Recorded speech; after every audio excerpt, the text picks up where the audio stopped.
Good morning! Sound of our teen sports listeners, I'm your host, Erica, the Queen of Teen. Please tune in every single Tuesday, 9 a.m. Hey, Santa Barbara, you're listening to Teen Sports Radio, the show that brings you tips, tools, total truth to fuel your mind, your body, and spirit. I'm your host, Erica, also known as the Queen of Teen, all the way back since 2010. It's just been such an exciting journey for me. And today's show is all about tuning in, staying motivated, and letting your cosmic consciousness do the coaching. Whether you're recovering from an injury, chasing big goals, off season, or just needing a little boost, today we've got you covered. So let's go. In the house, we've got Dominique Hackett, Alex Ramirez, Dawn Sanders. How you guys all doing today? Great, thanks. Good. Good morning. Yay! I am so excited. It has been it's a little darkish this last week, but that's okay. I'm expecting a big summer breakout next week, and that's going to be exciting. But everything is growing. We have got, I don't know what happened, but the bees are here. Dominique, you did it. Yeah, we went beeless, and now we got the bee. It's probably because I put the sign of the bee. It's in the front yard. It was a bee that was crying. Okay. A picture of a crying bee. So if you don't have any bees, okay, you get these signages. They're really cheap. It's like $19. Amazon. Boom. Take a picture of a sad bee, or just have chat make you a little sad bee. And it's like calling all bees. It works. I'm telling you. Dominique, and then you put these little things around the house like she did. Little watering stations. Bees just want to come here. Yep. So we put out bee watering stations. So I didn't know that bees really like blue flowers, purple flowers. So we have blue and purple flowers all around our garden. And then once they're attracted, then they go to the yellow and the orange and so forth. But the blue really calls them over. So we have some lavender, we have some chives, we have some borage. And that seems to be really attracting a whole lot of bees. And we have bee hotels for our native mason bees. And yeah, bee watering stations. So it was so cute because really the day, I'll never forget, it was probably like 4 months ago. She finds this dead bee, okay, on the sidewalk. And you would think that we were going to have this like. I was crushed. I go, I know. I have to be present for it, right? Because, I'm a friend, right? So you got to hold space for the sadness that was pouring out of her. And at first, because you don't know how to really react, right? But, she was so sad. How's Dawn? Then he went on this launch. How's Dawn's bees? Still not present. I don't know yet. I don't know yet what's going to bring them back. You need to put a picture of a sad bee. Sad bee. Aw. But I was wondering, Dawn, I saw online there is a spray to help attract bees, supposedly. And then I also saw, do you have any blue flowers near your hive? No, not blue ones. So maybe grab just a few containers of lavender and just put those containers of lavender right next to your beehive and see if that doesn't help attract somebody. Yeah, it couldn't hurt. I'm so excited because the schools are really reaching out and teaching the kids. And I don't ever recall that happening in years past because we have had a diminished population going on for probably nearly a decade. But when you hear somebody like Ryan Quirk out of the blue, UCSB student, and he on his own, okay, well, he does listen to the show, but he puts together this little pollinator mix and he puts it in his pocket. Right. I did mention, the kind of girl that you want to meet shops at, at the farmer's market. You don't want to rub up against somebody that is buying whatever produce at Vaughn's. Okay. You want the farmer's market girl. And I go walk somebody's dog. Okay. Do you know what I'm saying? Come on now. But you're spreading seeds. I was really touched by that. Yeah. So little silly things like this, as far as what this show does, as far as growing and learning, because it does cross through many generations. But it's just like having a grandparent talk to their grandchild today about putting a pollinator mix together. It's a way to connect generations. And I'm just so grateful and thankful. So yeah, it's a cool thing. Dr. D, you live up in the mountains. You see a lot of bees up there? On occasion, yes, we do. We have some people up here who do have beehives. And I have to tell you that as a kid, of course, having low vision, it was a bit of a challenge, and there was a certain element of concern. However, as I got older and I learned more about the bees, right, when I was amongst them or them amongst me, I just was very still, very quiet, and just very thankful that they were there. And this was even before this whole business with the disappearance or what have you of the bees. And so I absolutely love it when bumblebees come roaming around our plants and trees outside where where our chickens are. So yeah. So let's do a little shift before we start the show, because I really wanted is, take a minute and then reach out. And if you don't know of one, you just pass or whatever. I just want to give my personal shout out this week goes to Connor Street, 805 Seafood. He's fishing, and I got some halibut last week, 3 pounds. I just ran over there and picked it up. Oh my goodness. There's something about picking up fish in the afternoon that was caught that morning. And I go to the fish market in Santa Barbara all the time. I don't really buy any fish like ever from the grocery store. Or anywhere, because I like it when it's like wild. When you go to these restaurants and it goes, we have fresh fish. I go, well, that's not wild, and it was frozen. It's fresh now because you thought it out. And that's okay, because it's business. I get it. But if you want wild fish for a very reasonable price, and you want to support local, because we talked about local, 68 to 70 cents to the dollar stays in the house when you're buying from the mom and pop shops. And he's a kid. So why we want to support him? And he works his butt off. He started this company, 805 Seafood, when he was a senior at Bishop High School during COVID, because he wanted to provide service to the community. So 805 Seafood, he's everywhere. He's on Instagram. We've anchored his business since day one. Proud to be able to say that we've supported him since day one. And if you guys need fish out there, it's amazing. A really good friend. I grew up with him since I was 10 years old. Sal Petrolino, listener of the show. Loved it when he was like, I don't know if it's still lobster season, but lobster, whatever. Just follow his Instagram, follow his Facebook.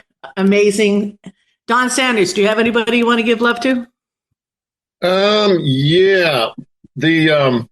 That parade that you all have there every year, the Solstice Parade, that is a truly amazing community event. And my first time, I viewed it once before when my kids were little, but this time took part in it. And that is really something else. They have their own dedicated space to construct the floats and the materials, and just how everybody turns out for that. It's really wonderful. It's kind of cool because I know people that participated in that for like over 30 years. It is definitely, it's a family. It's a pretty cool thing. Yeah. And my wife and I decided to do it. And then, my daughter and her boyfriend came at it. We didn't invite them. Somebody else invited them. And then we found out we were all going to be there. Nice. Quite nice. Very nice. Alex, do you have anybody you want to say hey to?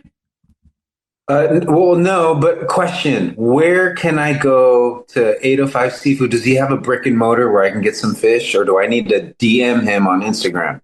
Yeah, Instagram him, DM him, tell him Teen Sports Radio, tell him Erica loves you. Okay. Not saying you're gonna get not saying you're gonna get a heavier 3 pounds. Do you know what I'm saying? Yeah. That. Yeah. Just say, he definitely knows me. And Facebook, 805 Seafood. And I could even do one better. I got to just figure it out here. Let's see. Connor. If you have his number. Let's do might this. As well. This is his secret number. 805-452-2306. But if you want fish, I'm not saying not just buy from him, but his prices are very reasonable. The house is like, it's like a par 4 away from my house. I don't know, even remember like what the address is or whatever, but he just has like 2 hours and the garage is open and somebody's there and, you know, they just have your name. It's kind of like an honor system. You just pay, boom, done. But you pick it up. Cool. I like that. You'll thank me. Like nobody is not saying, oh my God. Matter of fact, I am kind of like, does he have any halibut? Does he have any halibut? I said, you know, I don't get paid for this. I mean, come on. Go ask him. Just saying. I'm not a secretary. Okay. But no, I love this kid. He's doing a great job. And yeah, that's what this whole thing is about. Dr. D, you want to say anything about anybody local? Anybody local that you want to talk about? Well, I will talk about Virendra Singh and the Mesa Pizza.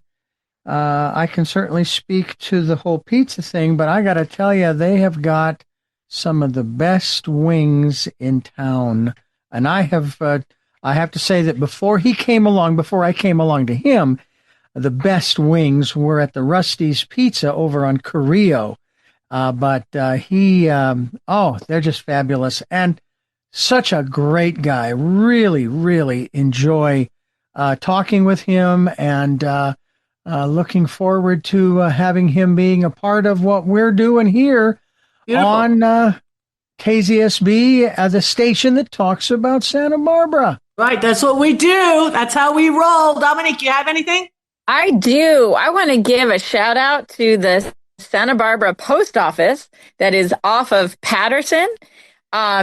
If you haven't actually walked in to give your postmaster and postal people a big shout out and love, oh my gosh, they always render service with a smile.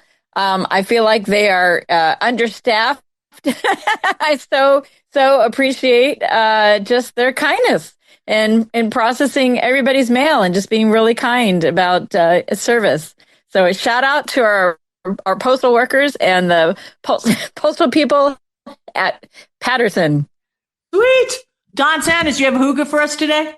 Yes, I do. What's it about? What's the theme? It's about how all people have difficulties of one kind or another, and none of those should be looked at as that person's fault or something to be ashamed of. Nice. Kids always have a way of isolating themselves and putting that in the container, and that's all part of the growth process for sure. All right, that's it. Today's themes then. We're going to be moving through the cosmos. We're going to be aligning. We're going to be healing, and we are going to be taking care of ourselves. We'll be back with Dominique, you're up next, right? Yes. Woo, Cosmic Consciousness. There you go, right after these messages. We are back, and this is Santa Barbara Teen Sports Radio Show. I am your host, Erica, the Queen of Teen. Please tune in every single Tuesday, 9 a.m. Hello, Teen Sports Radio family. This is Dominique Hackett with Santa Barbara Wellness Center, coming at you with some ideas about how you can use astrology and tarot in building up your athleticism as teen sports athletes. We're going to blend ancient wisdom with modern wellness and help remind you that your greatest superpower is already inside of you. I want to invite you to tap into something a little different, something that maybe you haven't explored yet. And hey, summertime is a great time to dive into it. We're talking about cosmic confidence, using astrology and tarot to unlock your inner champion. Now, before you roll your eyes and you're like, hey, Dominique, are you saying that a horoscope can help me shoot better free throws? Yep, that's exactly what I'm saying, but it goes deeper than that. Let me tell you something. Every champion I've ever met has one thing in common. They know themselves. Their minds, their moods, their rhythm, their rest, their fire. And astrology, tarot, they're just tools to help you know you. Let's start with astrology. It's not just about where your sun sign is or scrolling through Instagram for what Scorpio season may mean.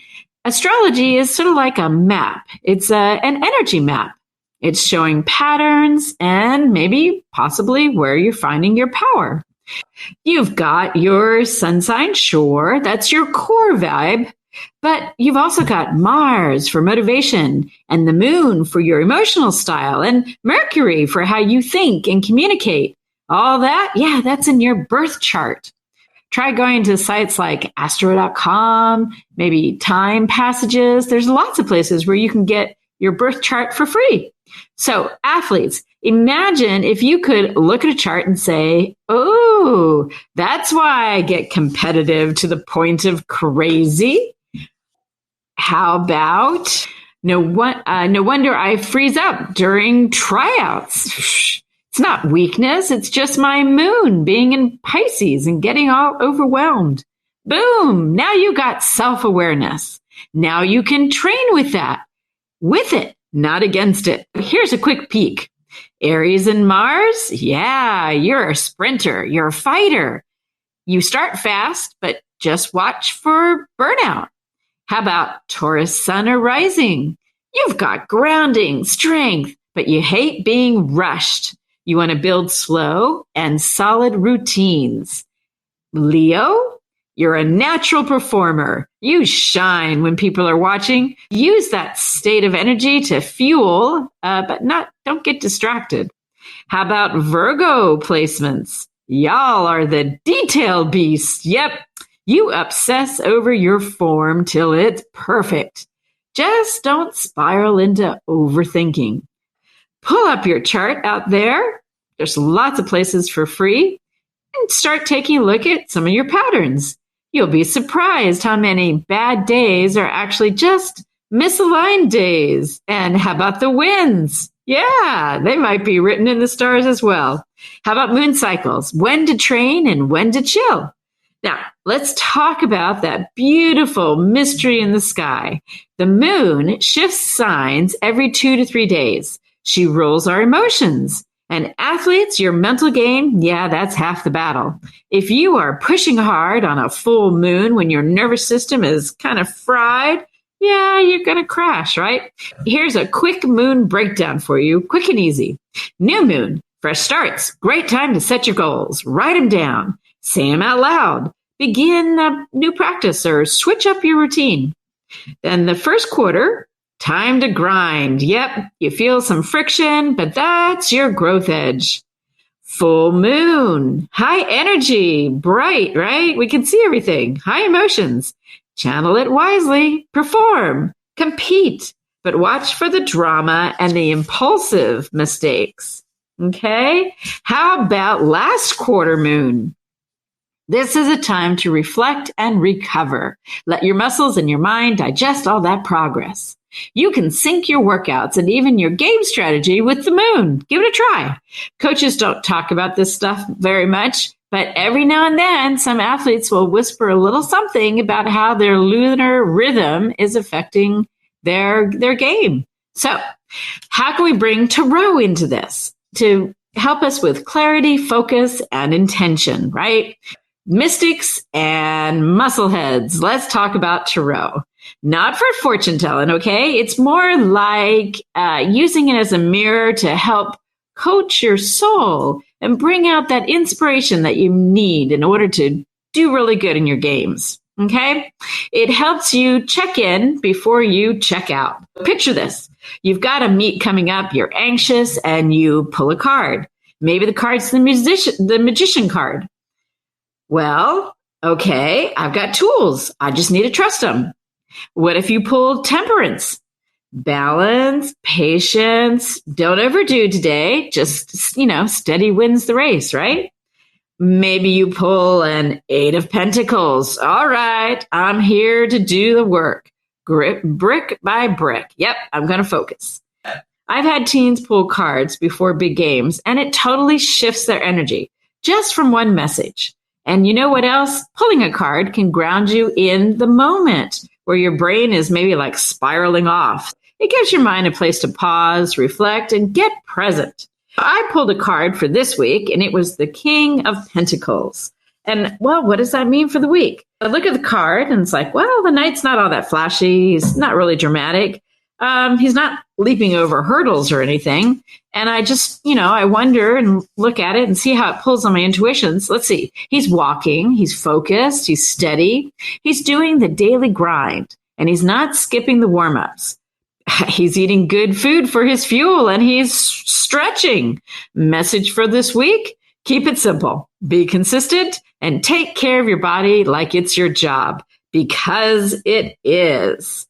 So yeah, this may all sound a little bit out there, but you know what? You are literally made of stardust. Don't hesitate to go check in with the stars and, link up to a little bit of tarot for checking into your intuition and say to yourself, my power is cosmic. My confidence is sacred.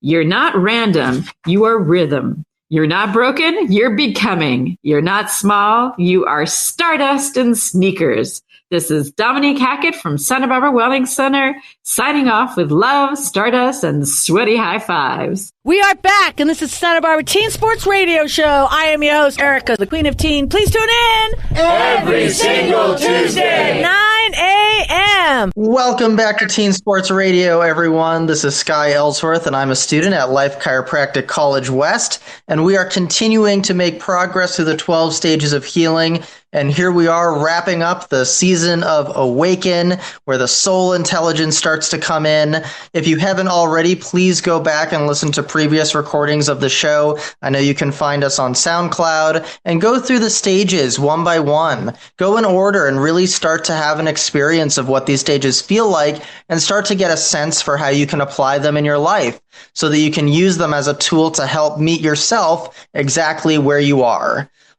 These are incredibly powerful tools for teens, athletes, parents, anybody who's looking to have a better understanding and connection with themselves, their bodies, and what they're experiencing in their life. This is all about connecting breath to the body, to the nervous system, to the life that you're experiencing and the life that you're living. So in the last stage, in stage 10, we talked about being in that kind of like awaken and spiritual state. We talked about gurus. We talked about people that are high up in the church or other religious entities, and how sometimes we can get caught in that spiritual state, that spiritual sense, that kind of elevated out-of-body experience, whatever that is, that I'm sure, we've all had experiences of at some point in our lives.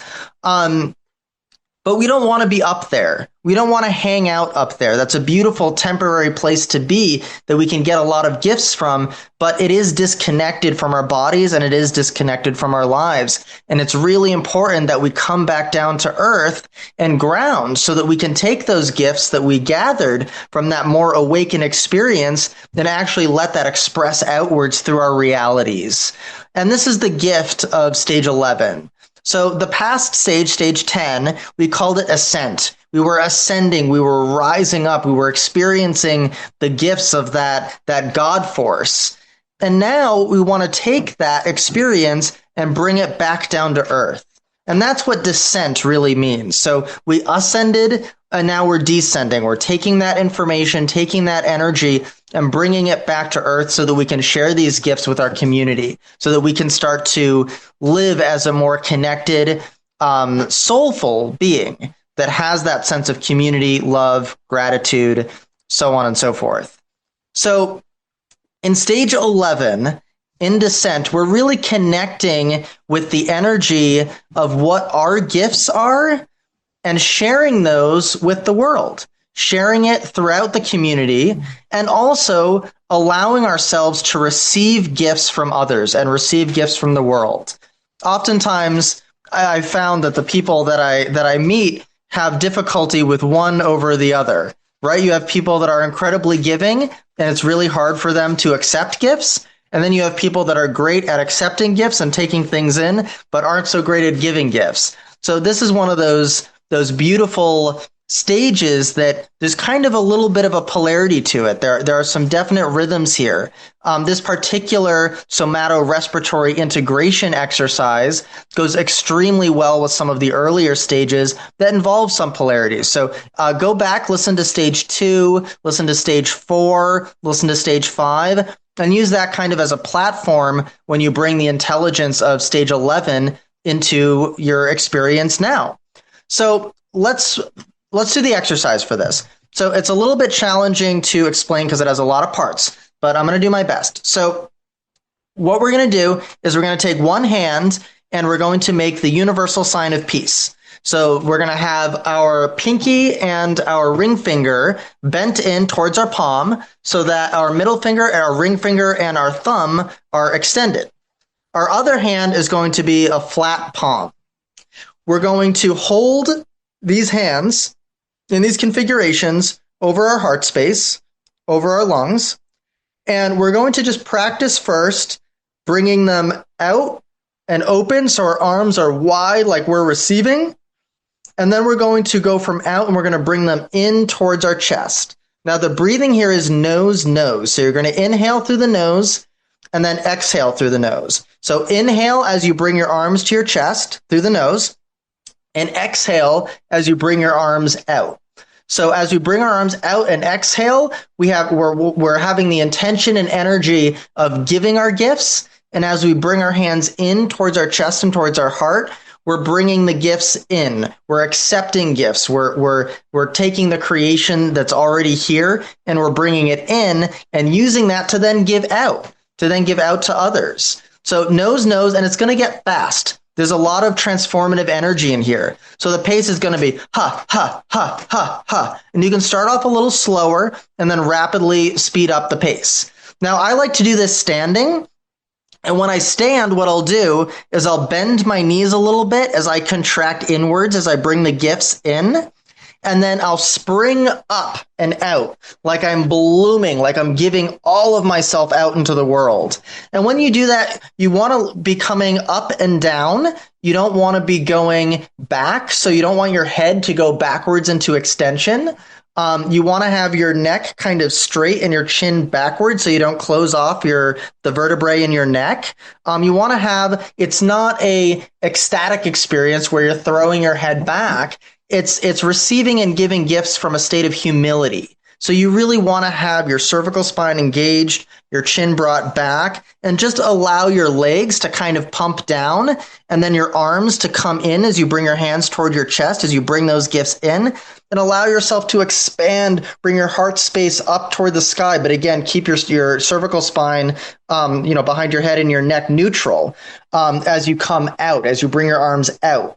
And then back in, and again, in through the nose, out through in through the nose, out through the nose. And again, really bringing that energy of giving and receiving.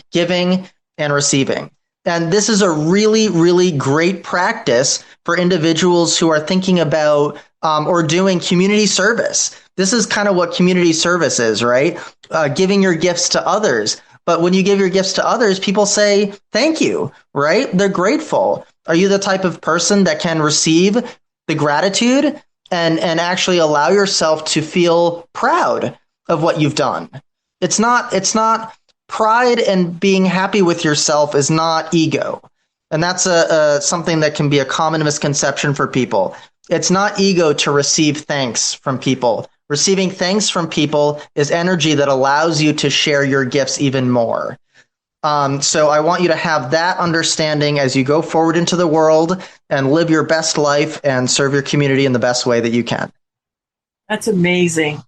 It's true, too, when somebody gives you thanks or they offer you something and you resist it. That took me probably 30 years not to do, because you're not allowing a person to reciprocate, which basically makes the energy stronger.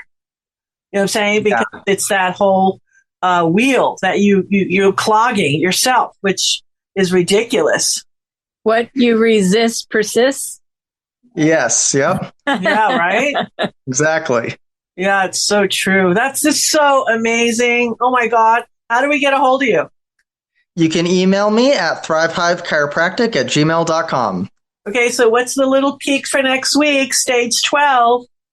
Next week, we are entering a new season, the season of Integrate. And this is all about how we can take everything that we've learned through all of these stages and apply it all together. Woo! All right, I'll leave a little extra time for next week then. Okay? All right. All right, we'll be back with a lot more. Thank you, Richard. I love it. All right, right after these messages. We are back, and this is Santa Barbara Teen Sports Radio Show. I am your host, Erica, the Queen of Teen. Please tune in every single Tuesday, 9 a.m. a.m. Hey, Teen Sports Radio listeners. I am Alex Ramirez, your fitness trainer and health coach. Today, I'm going to talk about off-season training. Now's the time to set your goals. The idea, is to have a deadline. When does your tryouts start again? When does season start again? And then you work backwards. So your goal is to get to a point where you're ready for season opener or preseason opener. In the beginning of your training, as your off-season training, I would highly recommend focusing on your strength first, maybe for the first 8 to 12 weeks, and then you can add in plyometrics, some jumping, running, even some beach work. Get outside, get in the sun, do some stuff in the sand. It is very difficult to do. But outside of the training, you also need to think about rest, sleep. Sleep is a huge, huge priority. A lot of rehab, repair, rejuvenation from your hormones to your muscles on a metabolic level. There's so many things that happen when you sleep. So make sleep a priority. Hydration is a huge priority. That is your body's gasoline. So you stay hydrated because, you don't want to cramp up and get muscle cramps. And then pre and post workout nutrition. Probably the most important meals for an athlete is what you have before and what you have after. Keep your protein intake high. Carbs are very good to have before and after training for muscle repair, muscle growth. So don't skip out on that.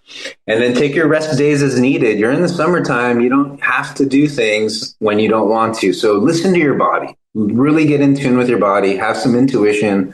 If you feel like, you just need to rest, you're extremely exhausted, you probably need a rest day. And then you can focus on mobility. Mobility is huge. Stretch, foam roll, do some light mobility work where you're moving around just to loosen up and get rid of the soreness just a little bit.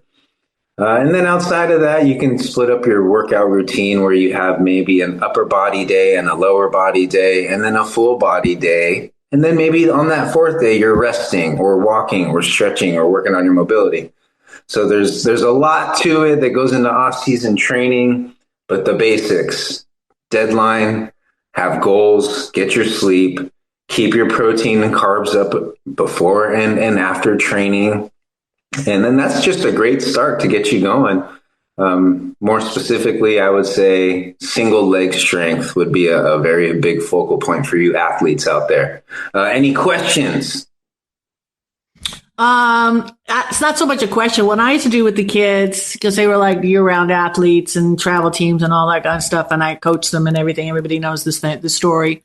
But I use my biggest thing for kids on off season, especially summer. I bought them each a whiteboard, and I made them like I had the little calendar and everything like that, because you can't cheat yourself then. So I always had them stay structured. When you're an athlete, you have to enjoy and really like structure. So it wasn't like an over ask for them, but I am telling you, I can close my eyes right now and see John's whiteboard, and he took that over to college with him. That definitely helps. That's very Virgo of you. Yeah, well, because me and the boys are Virgos. Yes, that's true. And I got them the little white stickies, so they could put the little meal plan on it because everything gets changed. But yeah, that's what I did. I think that was their super secret superpower, and I would recommend any parent whiteboard. Absolutely. Have a vision board, goals, dates, everything, progress. They put everything on everything. Like you said, vision, everything, how they felt, I was Dominique, John was having like this bad week or whatever like this, and he let it out, boy, on that board. And I said, what the beautiful thing is, Mommy's going to send you a really big eraser because that shit's done. Hey, guys, and that's my time for today. My name is Alex. You can reach out to me, 805-896-7514. Next up, we got Don Sanders with the Hooga. Woo! We are back, and this is Santa Barbara Teen Sports Radio Show. I am your host, Erica, the Queen of Teen. Please tune in every single Tuesday, 9 a.m. For Teen Sports Radio, I'm Don Sanders. DonsMassageOhio.com, 805-236-2684. And I'm here to bring you a hygge, which is a Scandinavian term for a comfy, cozy feeling akin to receiving a hug without actually receiving that physical hug. And I wanted to focus on, I want to piggyback a little bit on what Alex has said. to have no regrets. I've been taught this by my mentor in life. To live without regret, you have to have a concrete purpose. You've got to steadily work towards goals and challenges. And you have to keep moving towards specific targets steadily and tenaciously. And that's whether you're a rocket scientist or you're a hurdler or you're whatever, a basketball player. That applies to everybody. And I think everybody will find that they have things inside that keep them from moving forward. And call them tendencies that we're kind of born with. And so our circumstances as a kid or whatever shape them. Mine are anger, resentment, impatience, and anxiety. And these some people look at these as faults or difficulties, but I don't really think anyone should be looked at or be ashamed of having, something they have to work on or what some people call faults or disabilities. I, over the years, have learned that the form of Buddhism I practice, chanting, literature, music, art, culture, community, including with nature, and physical exercise, they're not just for fun. I have to do those things. I have to do those things if I want to keep showing up and being my best self. And I do want to show up and be my best healthy self for the sake of my family. I don't ever want to, because of bad habits or whatever, become a burden. So anyway, what do you guys think about all this? I mean, that's why I do what I do. Preventative medicine. My goal is more long-term, like longevity, for health. I don't want to be kind of like you're saying, I don't want to be a burden on anyone. I don't want to struggle because I've seen what the elderly population looks like when they're not strong and they're just weak. And so I don't want to be like that, where my quality of life is low and my independence is pretty non-existent. That's why I train. And that's why I like staying strong year round is that longevity. Well said. So I feel like teens should really understand that you are patterning your body for the rest of your life. The activities, the physical activity that you are engaging in are setting up that healthy knowingness of your body, of how to be in movement, how to stretch, how to have energy, how to go from aerobic to anaerobic. And these skills of our physical body are wonderful and give us a high quality of life. Absolutely. Yeah, for sure. I think sports for kids really does help bring that out and help them later in life to stay active and to want to go to the gym or to do maybe swimming or biking or maybe an Ironman or CrossFit games or whatever it is. But I think that those early years of exposure to team sports or even individual sports can really carry over into adulthood in a positive way. And I feel like, Don, your comment about the hard things that you're dealing with, and Erica, you know this too, not being ashamed of the difficulties. I think Don's point is just really, really well spoken to. Yeah. There's so many options out there. I mean, a parent can't, there's no excuse for not getting your child involved in something. It's not like it was, because everything is organized, everything is monetized. So, and there's plenty of options, plenty of choices. Not like when we grew up. We just didn't have the same thing. We had to be a lot more creative. We had to knock on that parent's door that would know that they would play with us. You know what I'm saying? That was the organized neighborhood right there. My dad versus Mr. Manzi. Okay, I used to make up stories. Mr. Manzi said he's better than you, Daddy. I never said that. He says, Daddy, he says, you're too slow. You need to lose weight. He never said that. So I created a lot of mischief. Yeah, and to piggyback on something else Alex said, the Magic Johnson effect, like he was an all-star through the, to the moon kind of player, and he realized that he could win a lot of championships if he worked at, lifting up everybody else and making everybody else better around him. Definitely. Yeah, there's a light. He's definitely, his name is perfect. It was very fitting. He was a very magical person. His smile said it all. I'm very grateful to having that kind of athlete growing up with, then we had, of course, many others after. but they're almost selected by the divine, to be that person, to be that mentor to the hundreds of thousands of kids that they can look up to.